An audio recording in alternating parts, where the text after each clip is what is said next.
Hello. Today I'm going to talk about a question that's been asked many times, and it was asked yesterday, which was a great reminder to me to talk about it.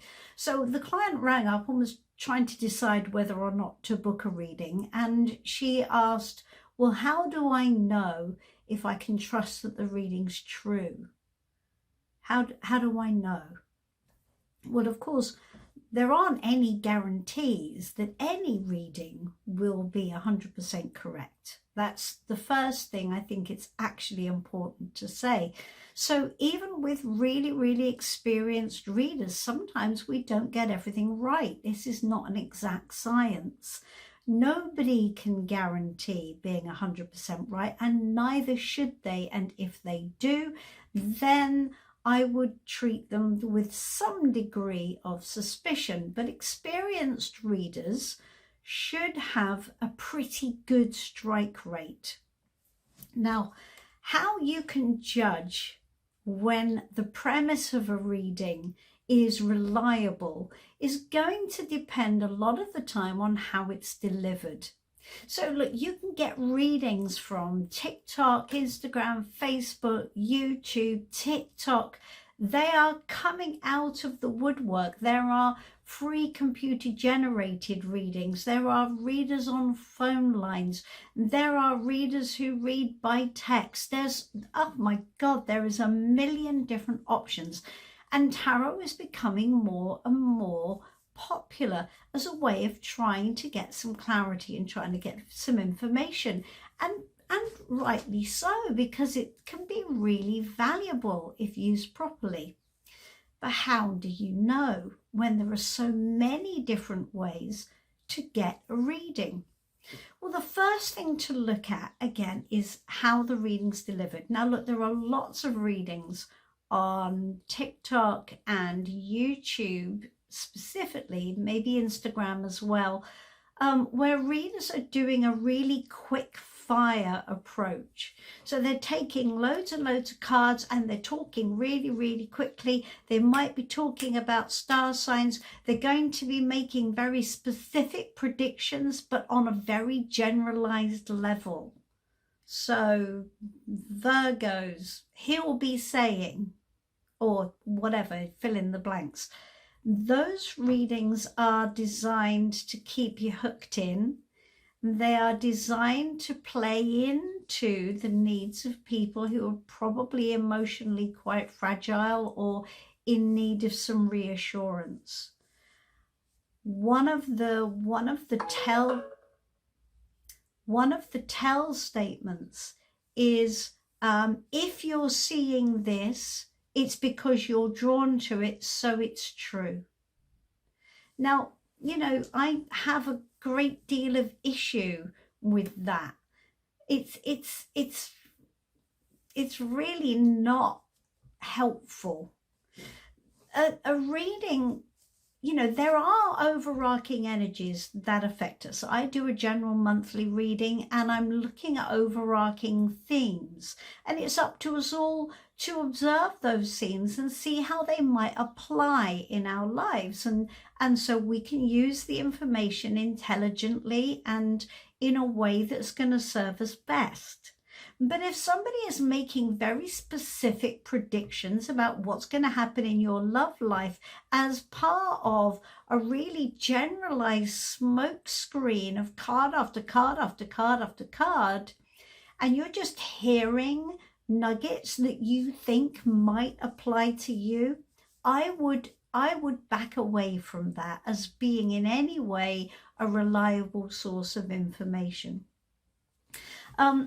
Any reading which is just, you know, telling you stuff is going to happen in your life specifically when it isn't, it doesn't have any context in your life, is something that I would treat with real skepticism. People want to get viewing figures, people want to get subscribes, and these readings are, you know, they're a seeding ground for numbers. That's what they are. The other thing that I've been asked about is computer generated readings, and that's quite interesting. Um, because on the face of it, if you're focusing on a question and you type that question in and you allow the computer to randomly select a series of cards, well, actually, that may produce some worth. It's always interesting to see on a case by case basis. Um, because the computer is shuffling in the same way that I would shuffle, and you may well say that perhaps there is a validity to it, because if you're providing the attention, then it would be the same as you drawing the cards.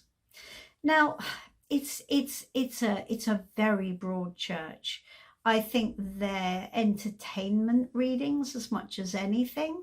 The other problem with them is that what comes back as far as the text explaining the reading is often just giving you the meanings of the cards.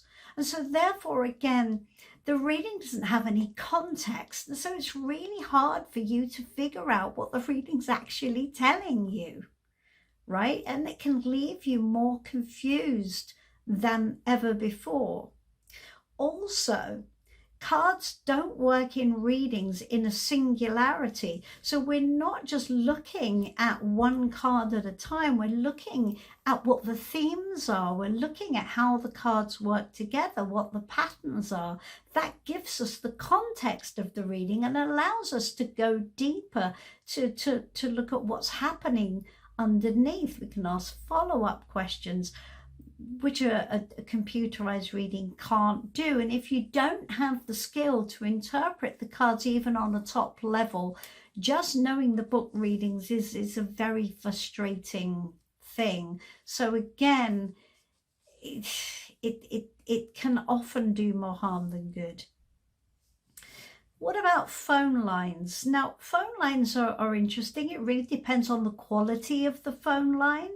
And honestly, you can only tell by trying the reader and seeing how it feels. Now, I always work from the maxim that you know the truth when you hear it.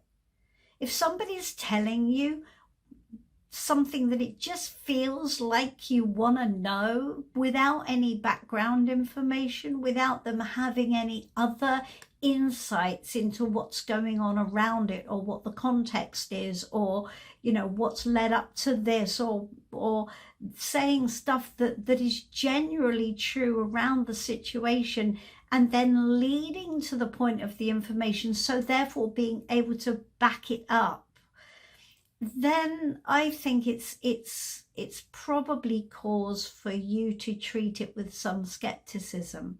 You know when it feels right. I mean, I think that's the bottom line here, isn't it? It resonates. It feels right. And sometimes, even if and it happens to me with some clients, and I say, this is how I see this situation shaping out, and they say, well, I can't see any way that could happen. What's important for the reader then is to be able to justify that position, to be able to tell them how the energy is going to lead up to that point, so how it happens. So even if they can't get a feeling that they necessarily believe it, what you've said has enough weight to actually be able to give some ground for the reading to stand on. So even if you go, well, no, there's no way he's going to call, or there's no way that's going to happen, if the reader's worth their salt, then they'll be able to give you solid ground. They'll be able to give you context. They'll be able to give you reasons why this is how it happens. As I said, this is not an exact science. You are part of the reading. Your energy is important in the reading. So a reading is also a co-creation. Now, that's not to say that you need to tell the reader anything specifically, but if you sit there like a brick wall, you're going to be blocking the process. You at least have to lean in when the reader's getting it right and just allow that reading to take shape. Sometimes in readings, it's hard for the reader to find the context of what they're saying. And for you to just help the process along a little bit by saying, yes, that makes sense to me, because allows the reading to gain more depth. It isn't entirely necessary. I've done readings, email readings for people that I haven't even spoken to, but nevertheless, you do need to be able to get a bit of ground for the reading, a bit of context to allow the reading to really be useful. So I suppose my answer is, don't trust scattergun readings. Don't trust anything that's just card meanings from a book. I've actually seen readers at events or fairs who have a book. They're reading from a book. That's not a professional reading. I'm really sorry. It isn't. They shouldn't be charging money. If you're using a book, you shouldn't be charging money. I'm just going to say that out loud. And if anybody is using a book and charging for money, well, get properly trained, okay? Not good enough. I'm sorry, going to be strict on that. So you've got to be your own best judgment. Put your sensible head on. Work with a reader you trust and stay with them. Just because they get to know you doesn't mean that the readings are less. In fact, quite the opposite. Readings can gain more depth because you've already covered the preliminaries and a situation is playing out over time, and the reader can help you navigate through that. But you have to have your sensible head on here. You have to be the arbiter of what makes sense to you or not. So I hope that helps a little bit. And I really like answering questions from clients. So if you have a question you want to ask, just jump in and say so, and I'll do my best to answer it in the most honest way I possibly can. I hope to see you soon. And of course, I'm always here for a reading if you need one. Do like and subscribe if you like the channel, and I will see you soon. Bye-bye.